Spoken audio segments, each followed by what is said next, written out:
Bismillahirrahmanirrahim. Assalamualaikum warahmatullahi wabarakatuh.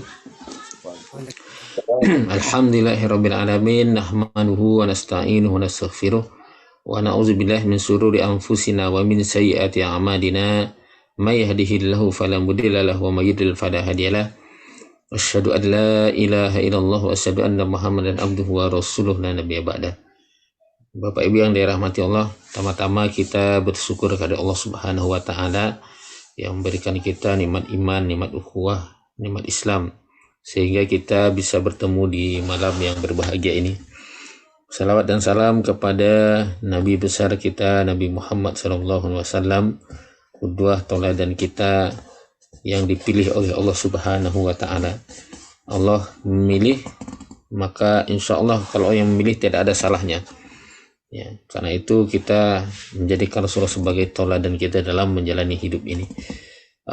Bapak Ibu yang dirahmati Allah, pada kesempatan ini kita akan membahas tentang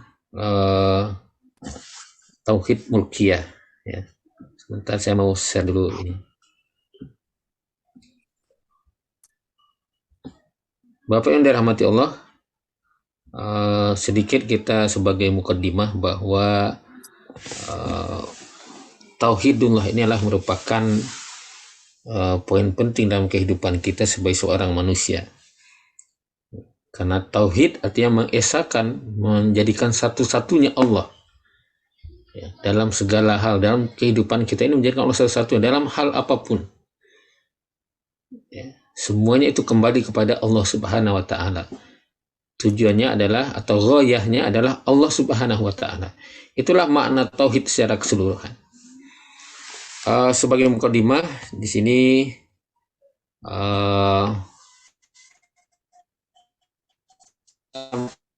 biasanya tauhid itu pada tauhid rububiyah, tauhid uluhiyah, tauhid asma wa sifat. Ya. Dan tauhid mulkiyah ini biasanya dimasukkan ke dalam tauhid rububiyah. Kita akan lihat secara garis besar dari diagram ini, ya, bahwa ya tauhid rububiyah, ya, apa yang dimaksud dengan tauhid rububiyah itu menjadikan Allah sebagai khalik, pencipta. Nanti kita akan jelaskan detailnya dari yang poin yang akan kita bahas pada malam hari ini. Menjadikan Allah itu sebagai khalikan, sebagai pencipta.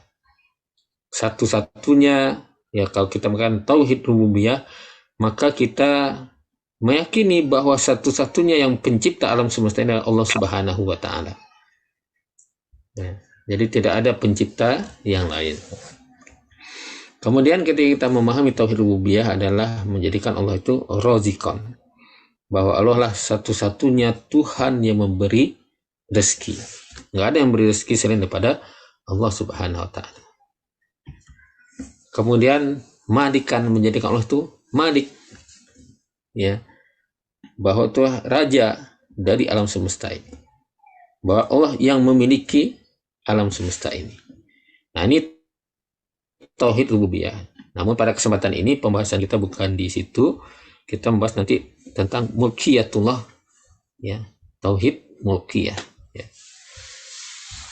Bahwa Allah yang mempunyai kekuasaan, Allah mempunyai kerajaan. Allah lah yang menguasai, Allah raja di alam semesta ini. Karena itu di sini dikatakan bahwa bahwa Allah, ya, dalam konsep mulkiyah itu, maka Allah lah yang pantas kita jadikan wali. Ya, nanti kita akan bahas wali itu apa, ya. Kemudian Allah kita harus dengan mulkiyatullah, Allah yang memiliki kekuasaan di alam semesta ini, kerajaan di alam semesta ini, maka Allah yang pantas kita jadikan wali. Kemudian Allah yang pantas kita jadikan hakiman, sebagai hakim. Ya. Kemudian Allah lah yang pantas kita jadikan sebagai amiran. Ya. Nanti insya Allah Bapak Ibu kita akan detailkan di sini. Nah, sehingga ghayah atau tujuan dari kita itu adalah hanya Allah, kepada Allah semata-mata kita lakukan segalanya itu.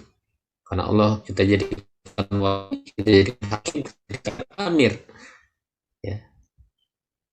Nah, sehingga kalau kita sudah sampai memahami dengan mulkiyatullah dengan baik itu, maka ghayah kita atau tujuan kita adalah hanya Allah, maka kita akan menjadikan Allah itu ilahan ma'budan. Kita akan lihat di sini ada 4 macam tauhid ya. Tauhid rububiyah, tauhid mulkiyah, tauhid uluhiyah, tauhid asma wa sifat. Nah, tadi saya sampaikan tauhid mulkiyah ini biasa dimasukkan ke dalam tauhid uluhiyah. Ya. Jadi yang biasa ditulis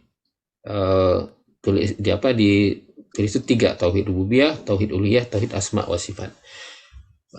Karena keterbatasan waktu kita langsung saja membahas tentang tauhid yang mulkiyah tadi.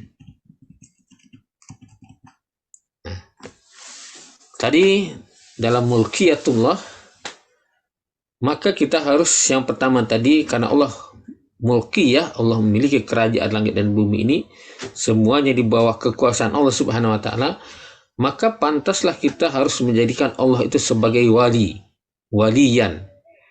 Apa arti waliyan? Itu adalah pelindung.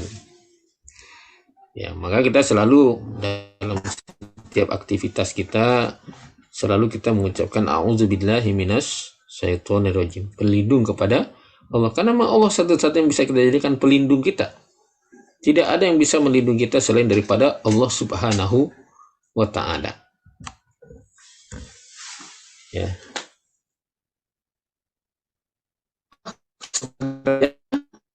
Dia mulki ya, Malik ya, Malikul Mulk, ya, dia pun raja dari raja. Maka Allah Subhanahu wa taala adalah sebagai Rabb ya. Rabb itu adalah Tuhan yang mencipta, mengatur, melihara alam semesta ini. Maka Allah itu sebagai yang menciptakan, ya, memelihara dan memiliki alam semesta ini.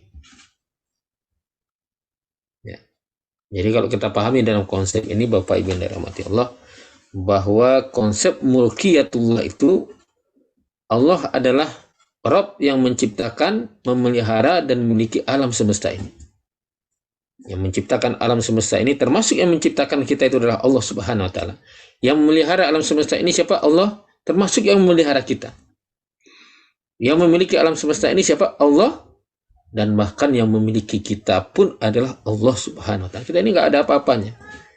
Semuanya adalah milik Subhanahu wa taala. Ya. Karena itu wajar kalau Allah adalah raja, penguasa, dan penguasa alam semesta. Ya. Dzalikumullahu rabbukum lahul mulk. Ya. Yang berbuat demikian itulah Tuhanmu, kepunyaan Allah lah kerajaan. Kerajaan langit dan bumi ini kepunyaan siapa? Allah Subhanahu wa taala. Nah, kita tidak bisa sampai saat ini tidak bisa mengukur alam semesta ini seluas apa, sebesar apa kekuasaan Allah itu tidak bisa kita mengukurnya karena sangat luas sekali.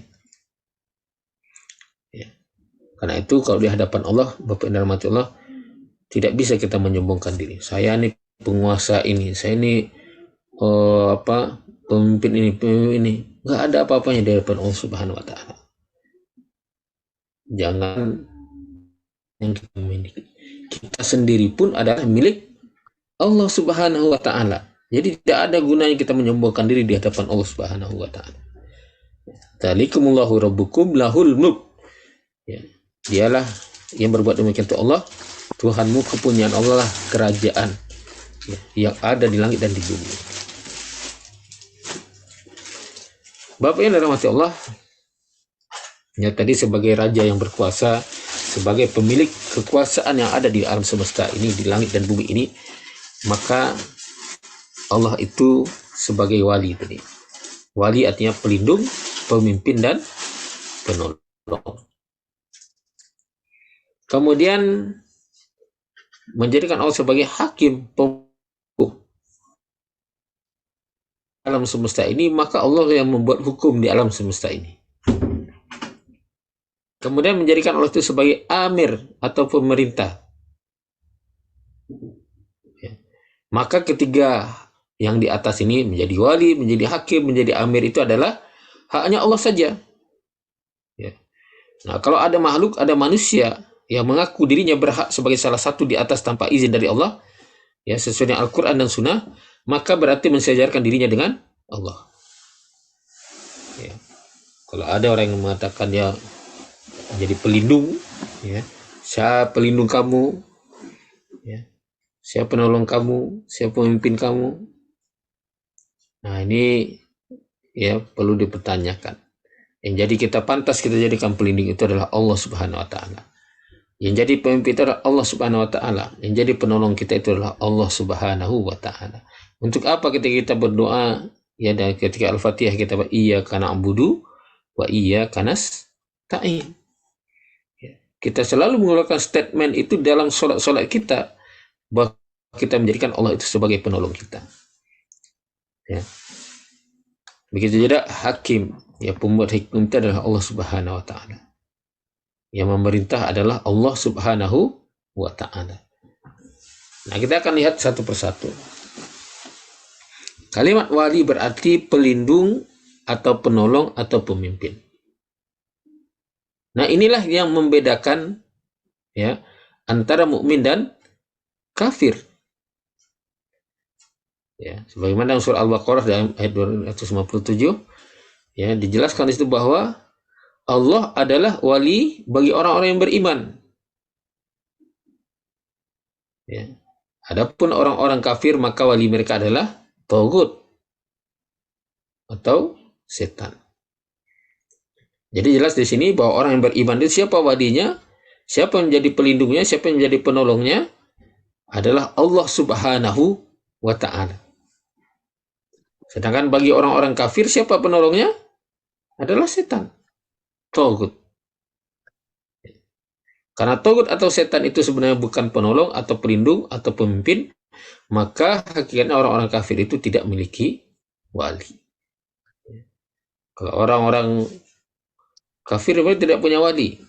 Kita sebagai orang yang beriman, siapa wali kita? Adalah Allah.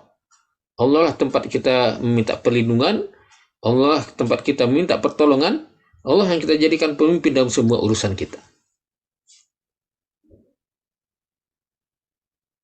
Yang diizinkan Allah sebagai selain dirinya sebagai wali itu adalah siapa?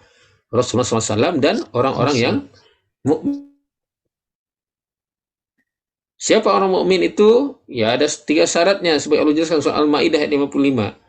Ya. Orang-orang mukmin yang pantas kita jadikan wali atau pelindung atau penolong kita itu adalah siapa? Orang-orang mukminnya? Ya. Yang pertama yang mendirikan sholat. Jadi kalau memilih pemimpin menjadi wali itu, lihat nih, sholatnya bagaimana ini? Dia mendirikan sholat atau tidak? Karena sholat adalah menjadi patokan, salah satu patokan orang menjadi pemimpin. Kita ingat, Bapak yang dirahmati Allah, kisah Muhammad Al-Fatih, ya, yang membebaskan kota Konstantinopel. Ya. Rasulullah mengatakan, ya, yang bisa menaklukkan Konstantinopel itu adalah sebaik-baik pemimpin dan tentaranya sebaik-baik tentara. Ya. Nah, salah satu yang menjadi poin di situ adalah Muhammad Al-Fatih itu adalah yang senantiasa mendirikan sholat. Dia selalu melakukan sholat berjamaah, sholat malam.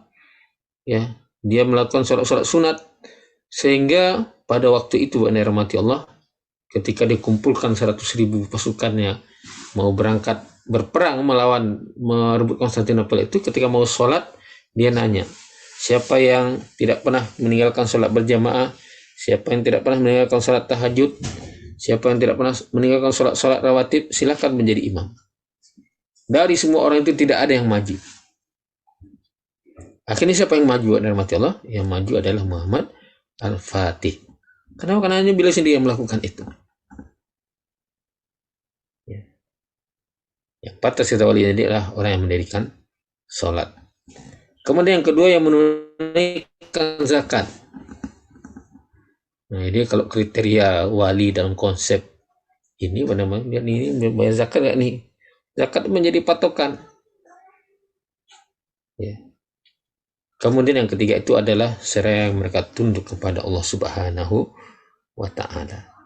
Orang-orang yang tunduk kepada Allah, itulah yang pantas kita jadikan wali. Inilah orang yang diizinkan oleh Allah untuk kita jadikan sebagai wali atau pemimpin, ya, kita. Yang pertama mendirikan sholat, yang kedua menunaikan zakat, yang kedua tunduk kepada Allah Subhanahu wa Ta'ala. Punya ketundukan kepada Allah Subhanahu wa Ta'ala. Nah, boleh kalau orang kafir kita jadikan wali? Ya, ini yang ribut-ribut kemarin. Ya, secara tegas dalam surat Al-Maidah 61 dilarang orang-orang beriman menjadikan orang-orang Yahudi dan Nasrani menjadi wali. Barang siapa di antara kamu mengambil mereka menjadi pemimpin, maka sungguhnya orang itu termasuk golongan mereka. Ya. Tindakan ini juga dianggap tindakan zalim. Ya, dia tidak akan mendatangkan hidayah. Ya, dalam surat Ali Imran 119 Allah mengatakan, hai orang-orang yang beriman, janganlah kamu ambil menjadi teman kepercayaanmu orang-orang yang di luar kalanganmu, karena mereka tidak henti-henti menimbulkan kemudaratan bagimu. Mereka menyukai apa yang menyusahkan kamu, telah nyata kebencian dari mulut mereka, dan apa yang disembunyikan oleh hati mereka lebih besar lagi. Sungguh telah kami terangkan kepadamu ayat kami jika kamu memahaminya.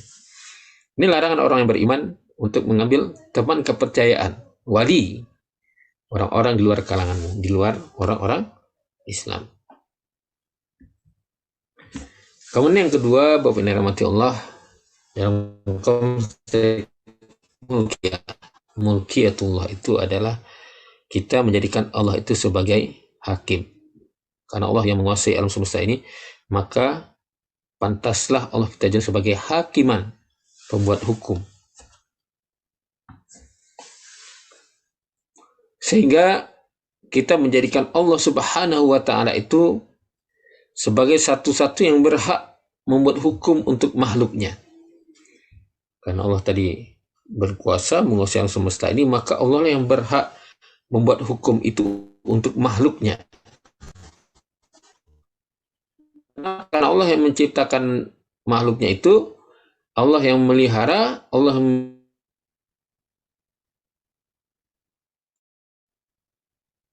dan Allah lah yang mengetahui apa baik dan buruk untuk makhluknya itu.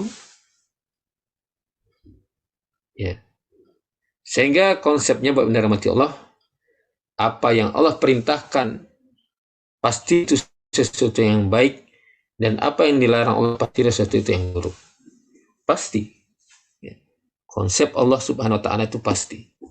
Sehingga kita meyakini Bapak Ibu rahmati Allah, karena kita meyakini Allah itu hakim, maka kita meyakini bahwa sesuatu yang diperintahkan Allah itu adalah sesuatu yang baik, dan apa yang dilarang oleh Allah itu sesuatu yang buruk. Karena itu kita menggunakan kalimat sami'na wa ata'na. Kami dengar dan kami taat. Karena nggak mungkin Allah menyuruh kita, memerintahkan kita untuk melakukan sesuatu yang salah. Tidak mungkin. Ya. Dan Allah melarang kita, pasti melarang kita sesuatu, pasti ada mudarat di situ dari sesuatu yang Allah larang tersebut. Ya, ya'muruhum bil ma'ruf wa yanhahum 'anil munkar wa yuhillu lahumut thayyibat wa yuharrimu 'alaihimul khaba'ith. Ini pasti. Kenapa? Karena perintah Allah pasti, larangan Allah itu pasti. Tidak ada subhat di situ. Nah, kita sebagai manusia punya keterbatasan. Ya. Manusia penuh dengan berbagai macam keterbatasan, itulah kita manusia. Sehingga hukum yang dibuat manusia itu, ya, ketika tidak bersandar kepada hukum Allah, pastilah hukum yang penuh dengan keterbatasan. Ya. Sehingga keterbatasan manusia ini, Bapak dirahmati Allah, yang paling menonjol itu yang pertama adalah dipengaruhi oleh perasaan yang ada pada dirinya, ya, sayang atau benci. Hukumnya tidak, ya, seperti Allah yang hakim, tetapi karena perasaan yang ada pada dirinya, sayang atau benci. Ya. Sehingga kadang-kadang hukum itu dibolak-balik, ya, tidak sesuai dengan ketentuannya. Kemudian keterbatasan manusia itu, manusia tidak mengetahui diri manusia itu sendiri secara detail karena bukan penciptanya, sehingga manusia itu terbatas dalam membuat hukum-hukum tersebut. Ya. Kemudian pengetahuan manusia pun tentang sesuatu di luar diri itu sangat pun terbatas. Jadi manusia sangat terbatas. Karena itu hukum manusia ini, Bapak dan rahmati Allah, sangat-sangat terbatas sekali apabila dibandingkan dengan hukum-hukum Allah Subhanahu wa Ta'ala. Kita ini sangat terbatas manusia.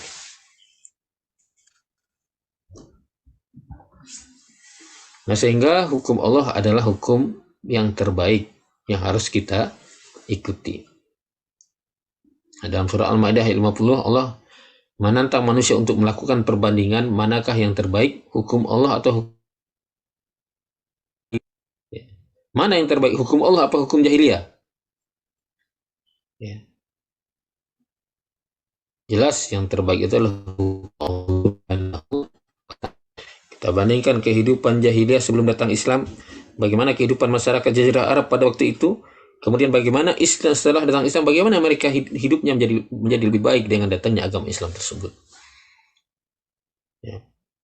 Kalau di masa Bapak Ibu yang dirahmati Allah, ya, mohon maaf, ya, kaum wanita itu pada zaman jahiliyah tidak ada harganya. Sehingga dalam Al-Quran dikatakan ketika mereka punya anak perempuan, ya, ketika lahir anak perempuan, mereka itu suram, tertunduk, tidak bahagia ketika yang lahir itu anak perempuan. Tapi ketika lahir anak laki-laki, mereka sangat bahagia. Begitu rendahnya kaum wanita pada masa jahiliyah sebelum datangnya Islam. Sehingga, ya, ketika anak-anak perempuan mereka itu lahir, mereka kuburkan hidup-hidup. Umar, ya, ketika sholat, ketika beliau ke kanan, beliau tersenyum. Ya, ketika beliau melihat ke kiri, beliau sedih. Ya. Ketika ditanya, wahai Umar, kenapa engkau ketika salam ke kanan tersenyum, ke kiri engkau menangis, wahai Umar? Kata Umar, aku teringat, ya, ketika melihat ke kanan itu aku teringat pada masa jahiliyah dahulu, ya, yang aku lakukan. Ya, jadi suatu hari, Bapak mati Allah, Umar ini pergi berjalan, ya, di tengah perjalanan, kemudian dia pengen menyembah berhalanya. Akhirnya dibuat dari kurma yang dia bawa, kemudian dia dibikin patung kurma di situ, terus dia sembah. Ya. Kemudian kata Umar, setelah disembah, kemudian dia lapar katanya. Habis itu dimakan dari kurma itu. Ya, Tuhannya tadi sudah disembah dari kurma itu, kemudian dimakan, dia bilang. Nah, itu betapa jahiliyahnya kepada masa itu. Dia tersenyum. Kemudian ketika ke kiri, kenapa engkau sedih, wahai Umar? Aku teringat, ya, aku mengubur hidup anak perempuanku. Jadi anak perempuannya dibawa ke padang pasir, kemudian diajak menggali lubang gitu, ya, kemudian dikubur hidup-hidup. Ya.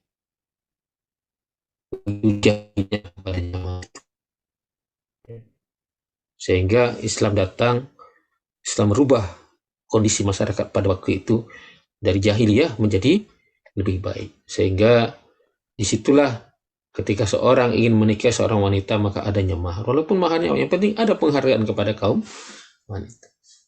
Jadi salah juga Bapak Ibu yang dirahmati Allah ketika orang mengatakan Islam tidak mendukung emansipasi wanita. Itu salah. Islam mengekang hak-hak perempuan. Itu salah sekali. Mereka harus melihat feedbacknya, bagaimana masyarakat sebelum datang Islam di Jazirah Arab dan bagaimana kaum wanita setelah datangnya Islam. Kemudian di sini, ya, adalah sebuah firman Allah, auzubillahi minasyaitonir rajim, wa idza qultum fa'dilu walau kana dza qurba. Tidak dipengaruhi oleh rasa cinta karena hubungan kekerabatan. Hukum Allah tidak dipengaruhi oleh karena hubungan kekerabatan. Ini kerabat, ini dekat saya, ini teman dekat saya, ini saya. Ya. Kalau sekarang kan bisa saja, Bu, Bapak Ibu, ya, hukum bisa berubah tergantung pesanan. Yang benar bisa jadi salah, yang salah bisa menjadi benar. Tapi hukum Allah tidak bisa begitu. Hukum Allah tidak bisa ditawar-tawar. Contoh dalam sebuah kasus, Bani Makhzum dia mencuri. Kemudian agar tidak dipotong tangannya, dia meminta Usamah bin Zaid menegosiasi kepada Rasulullah SAW untuk tidak dipotong tangannya. Apa kata Rasulullah SAW? Kalau Fatimah binti Muhammad mencuri, maka aku yang akan memotong tangannya. Jangankan wanita dari Bani Makhzum tadi, kata Rasulullah. Fatimah saja. Ya, Fatimah anakku kalau mencuri, maka memotong tangannya. Maka hukum Allah itu tidak dipengaruhi oleh rasa cinta karena hubungan kekerabatan dan segala macamnya. Kemudian firman Allah lagi, Auzubillahi minasyaitonir rajim, wala yajrimannakum sana'anu qaumin ala alla ta'dilu i'dilu aqrabu littaqwa. Dan hukum pun tidak dipengaruhi oleh rasa benci. Jadi karena kita benci, berubah gitu. Tidak. Maka dalam ayat ini i'dilu aqrabu, beradilah dia itu dekat kepada ketakwaan. Ya. Ini dikisahkan dalam baju besi Khalifah Ali, ya, ketika ditemukan di tangan seorang Nasrani. Kemudian Ali mengadukan ke hakim, ya, seorang hakim waktu itu nama Shuraih, ya. Tapi Ali tidak punya bukti kalau itu adalah baju besinya. Karena Ali tidak punya bukti, akhirnya ditetapkan sebagai milik orang Nasrani tadi. Ya. Karena nggak ada bukti tadi, ya jadi bang hakim itu, oh nggak ada buktinya, ya sudah. Bukan karena Ali, oh Ali ini Muslim, ini non Muslim dan segala macam. Nah, tidak berapa lama orang tadi, ya orang Nasrani tadi mengatakan, aku bersaksi, ya dia mengatakan, aku bersaksi bahwa ini adalah hukum para nabi. Ya. Amirul Mukminin mengajukan diriku ke majelis hakim dan majelis hakim memutuskan hukum atas dirinya. Aku bersaksi bahwa tiada ilah yang berhak disembah kecuali Allah, dan aku bersaksi bahwa Muhammad adalah hamba dan utusannya. Demi Allah, baju perang ini adalah milikmu, wahai Amirul Mukminin. Aku mengikuti pasukan ketika engkau berangkat ke peperangan Siffin dengan mengendarai untamu yang berwarna abu-abu. Ya, jadi karena Ali tidak punya bukti, walaupun dia Amirul Mukminin, walaupun dia pemimpin, karena nggak punya bukti, ya udah, berarti bukan miliknya dia. Tetapi orang Nasrani tadi itu, ya dia akhirnya bersyahadat, menjadi beriman, menjadi wahai Amirul Mukminin, ini baju kamu, ya. Ya, aku mengikuti pasukan ketika engkau berangkat ke perang Siffin dengan mengendarai untamu yang berwarna abu-abu. Kemudian apa kata Ali? Karena engkau sudah masuk Islam, maka ambillah baju perang itu. Maka lelaki itu pun membawanya dengan kuda. Ini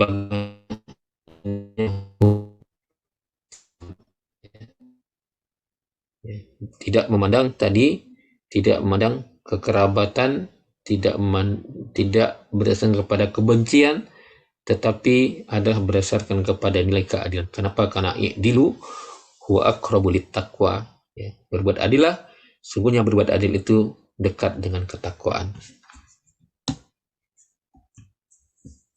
Bapak yang dirahmati Allah,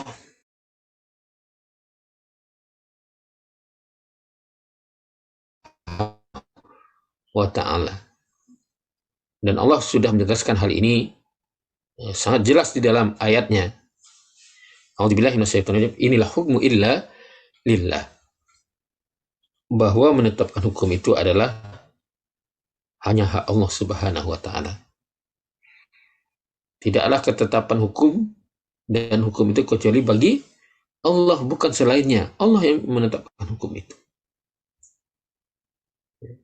Maka Allah berhak menghukumi makhluk itu sesuai dengan kehendaknya, kemudian melaksanakan hukumnya dan menetapkannya tanpa ada yang dapat menolaknya.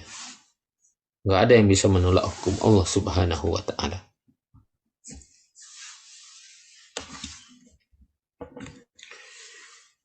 Baik yang dirahmati Allah, karena hak menentukan hukum itu hanya milik Allah, maka bagi yang tidak mengikuti hukum Allah tersebut dapat digolongkan kepada 3 kategori.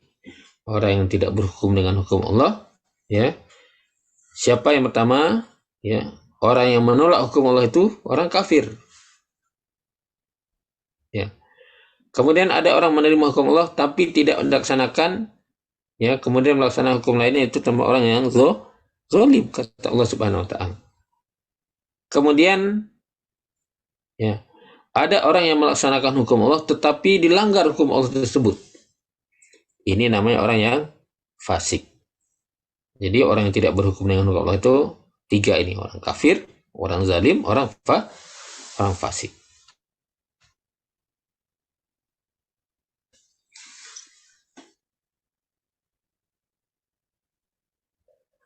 Bagaimana bertahkim kepada manusia, berhukum dengan manusia? Al-Quran menyebutkan 2 ayat berkaitan dengan tahkim kepada manusia. Ya. Jadi dari sisi lain, ya, bolehkah kita bertahkim kepada manusia? Ya, dalam Al-Quran, kalau ada disebut dalam Al-Quran berarti ini termasuk dalam syariat. Ya. Sebagaimana firman Allah, ya, A'udzubillahi minasyaitonir rajim, fab'asu hakaman min ahli wa hakaman min ahliha. Boleh kita mengambil hukum pada manusia? Nih, dalam ayat ini dikatakan fab'asu hakaman min ahli wa hakaman min ahliha. Dalam menyelesaikan perselisihan keluarga dengan menunjuk hakam dari pihak suami dan hakam dari pihak istri. Ya, dan keputusan diserahkan pada keduanya. Jadi konsep Islam benar Allah, kalau ada perselisihan keluarga, ya, suami dengan istri, maka hendakkan ada datang hakaman min ahli wa hakaman min ahliha. Hakim dari pihak laki-laki dan hakim dari pihak perempuan. Mereka lah yang memutuskan nanti. Diserahkan kepada mereka, ya, dari permasalahan suami istri tadi itu. Itu yang pertama, berhakim kepada manusia. Kemudian dalam hal apa lagi? Ya, A'udzubillahi minasyaitonir rajim, yahkumu bihi zawa adlin minkum.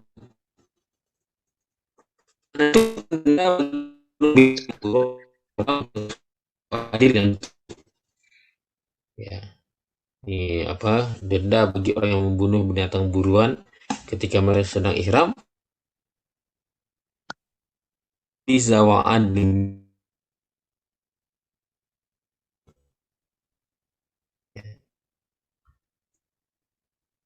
Bapak dan Allah, sikap orang yang beriman apabila Allah dan Rasulnya sudah menetapkan keputusan, menentukan hukum, tidak akan mencari pilihan lain. Tidak ada ganjalan dalam hati kita menerima ketetapan Allah dan Rasulnya. Kita hanya mengikuti sami'na wa ata'na. Kami dengar dan kami taat. Ya. Ayat ini benar mati Allah, surat keempat ayat 65 ini, dia berkaitan dengan sengketa air yang mengalir ke kebun di Al-Harrah antara Zubair dan seorang Ansor ahli Badar. Ya.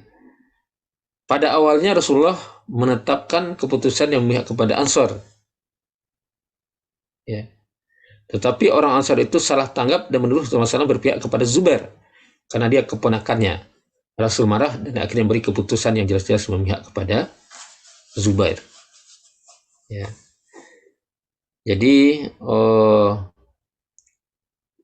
dalam menerima keputusan Allah itu, ya, sami'na wa ata'na, legowo gitu keputusan Allah dan Rasulnya, menerima keputusan Allah dan Rasulnya. Ya. Kemudian ada sebab lain, 2 orang yang bersengketa kemudian mengadukan ke Rasulullah SAW, diputuskan secara adil, tapi pihak yang kalah tidak puas dan mengadukan ke Abu Bakar, keputusan tidak berubah, lalu mengadukan ke Umar, lalu Umar menggal leher orang yang menolak keputusan Rasul dan Abu Bakar. Oh, ini kalau Umar seperti itu, ya. Diputuskan oleh Rasulullah, keputusan Abu Bakar enggak juga terima, malah Umar marah, ini dipenggal leher orangnya. Nah, jadi ketika Allah dan Rasulnya sudah memutuskan, maka kita tidak punya pilihan lain, tidak mencari pilihan-pilihan lain. Ketika itu keputusan Allah dan Rasulnya. Kemudian yang selanjutnya adalah cepat nih, tinggal 2 menit lagi ya. Yang ketiga dalam konsep mulkiyatullah itu tadi menjadikan Allah itu sebagai wali, menjadikan Allah sebagai hakim, menjadikan Allah sebagai pemerintah, amir. Karena Allah itu adalah tadi raja, raja di alam semesta ini, maka Allah lah amir, pemerintah yang memiliki wewenang untuk memerintah. A'udzubillahi minasyaitonirrajim. Ala lahul khalqu wal amr. Ingatlah, menciptakan dan memerintah hanyalah hak Allah Subhanahu wa ta'ala. Sehingga semua perintah Allah itu wajib kita laksanakan. Ya. Kalau tidak ada hukumannya, dan bagi yang melaksanakannya ada pahalanya. Ya. Jadi kalau perintah Allah wajib kita laksanakan. Kalau tidak ada, ya apa? Kalau ada hukumnya, ya, maka bagi yang melaksanakannya akan mendapat pahala. Nah, bagaimana sikap seorang mukmin ya terhadap hukum-hukum Allah, perintah-perintah Allah? Sami'na wa ata'na. Ya, walaupun berat, sami'na wa ata'na, kami ikut ya Allah, kami dengar dan kami taat. Bagaimana sikap orang kafir? Sami'na wa asaina, kami dengar ya Allah tapi kami melanggarnya. Kami bermaksiat, kami melanggar perintah.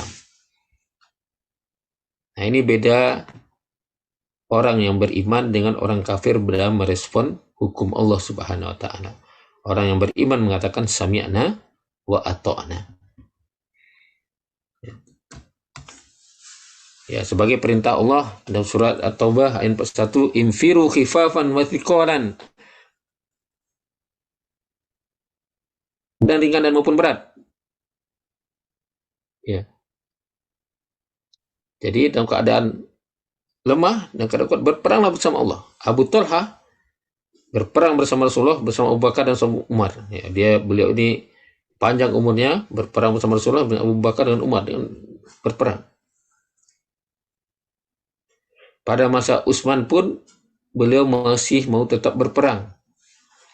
Ya, sehingga anak-anak itu mencegah beliau membaca ini sambil berkata, tua maupun muda, Allah tidak mendengar alasan apapun dari seseorang. Ya. Beliau infiru khifaran wa thiqalan, masih sudah tua, masih ikut berperang, masih ingin tetap berperang. Kemudian beliau berangkat dan syahid dalam peperangan di masa Utsman.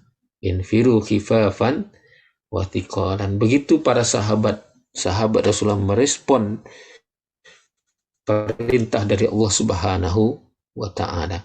Ketika beliau Talha mendengar ini, infiru khifafan wa thiqalan ini, selagi masih sanggup dia berperang, dia ikut berperang bersama Rasulullah. Walaupun sudah tua, walaupun dia sudah mungkin tidak sekuat waktu dia muda, dia tetap berperang dalam rangka memenuhi kalimat sami'na wa ata'na, kami taat dan kami dengar dan kami taat.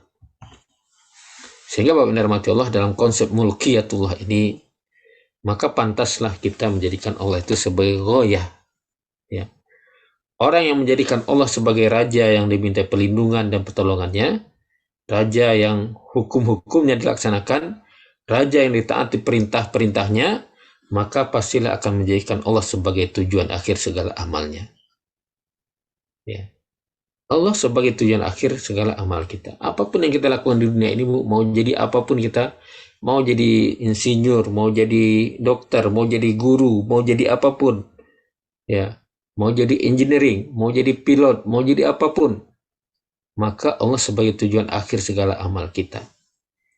Makanya pastikan setiap amalan yang kita lakukan itu, ya, kita jadikan semuanya hanya untuk Allah, sehingga kita jadikan Allah ghayatuna, Allah tujuan kita. Ya, mau jadi apapun kita, Bu, Bapak Ibu rahmati Allah, maka tetap itulah semua yang kita lakukan telah mengalirnya kepada Allah Subhanahu wa ta'ala. Jadikan itulah konsepnya ibadah kita kepada Allah, yang menjadikan kita dekat kepada Allah Subhanahu wa ta'ala. Sehingga ini yang sering kita baca, inna solati wa nusuki wa mahyaya wa mamati lillahi rabbil alam. Sungguhnya salat, ibadah, hidup dan matiku hanyalah untuk Allah, Tuhan semesta alam. Jadi implementasi dari mulkiyatullah itu adalah seperti itu. Salat, ibadah, hidup dan mati kita hanya untuk Allah. Semuanya kita berikan kepada Allah. Siapa Allah itu? Rabbil alamin, mulkiyah. Ya. Yang memiliki kekuasaan di alam semesta ini Allah Subhanahu wa taala. Dalam ayat lain Allah mengatakan fafirru ilallah, maka segeralah kembali kepada mentaati Allah Subhanahu wa taala. Jadi apapun yang kita lakukan ketika kita mampu memahami tauhid rububiyah, tauhid uluhiyah, tauhid mulkiyah, ghayahnya, tujuannya adalah menjadikan Allah itu sebagai ilahan ma'bud, menjadi Allah Tuhan yang kita sembah. Sehingga semua yang kita lakukan itu orientasi ada kepada Allah Subhanahu wa taala. Apapun yang kita lakukan maka orientasinya kepada Allah Subhanahu wa taala. Sehingga menjadikan Allah itu ilah, Tuhan yang kita sembah. Ya, dengan kita beriman sesuai dengan tuntunan tauhid rububiyah hingga mulkiyah dan menjadikan Allah sebagai tujuan akhir kita, maka kita akan bersihkan iman kita dengan sebersih-bersihnya. Tauhid menjadikan unsur satu-satunya dalam segala hal. Ya, menjadikan Allah itu ghayah atau tujuan hidup kita. Ya, kita menjadikan Allah sebagai satu ilah yang disembah, yang kita sembah. Itu tadi tuntutan dari tauhid uluhiyah. Ya. Orang Quraisy mengimani rububiyah Allah, ya, mereka yakin kepada Allah, tapi tidak mengimani mulkiyah dan uluhiyah Allah. Iman kepada Allah, tapi tidak mengimani mulkiyahnya Allah dan uluhiyahnya Allah. Sehingga kita, ya, sebagai seorang mukmin, kita harus benar-benar menguatkan keyakinan kita kepada Allah Subhanahu wa taala. Ya. Orang-orang non-muslim pun, ya, kalau mereka ditanya siapakah yang menjadikan langit dan bumi dan menentukan matahari dan bulan, siapakah yang menurunkan air dari langit atau menghidupkan dengan air itu bumi sesudah matinya, la yaqulunallah, la yaqulunallah. Dua kali tauhidnya. Ya, taukidnya dua kali. Lam taukid, lam yang berfungsi untuk memberi penekanan. Sungguh mereka akan mengatakan, kemudian sungguh lagi, sungguh mereka mengatakan bahwa itu adalah Allah Subhanahu wa taala. Diapit oleh dua penekanan, maksudnya adalah kepastian. Pasti mereka akan mengatakan Allah Subhanahu wa ta'ala. Tapi apa yang terjadi? Mereka berpaling dari jalan yang benar. Ya, kebanyakan mereka tidak memahaminya. Ya, jangan sampai kembali kepada keimanan orang-orang Quraisy, bahkan lebih buruk lagi. Ya, tidak memahami dengan benar, sehingga mereka kembali lagi kepada kejahiliahannya. Nah, karena itu kita harus berpegang dengan tauhid yang murni. Wa ma umiru illa liya'budullaha mukhlishina lahu dinahu hunafa.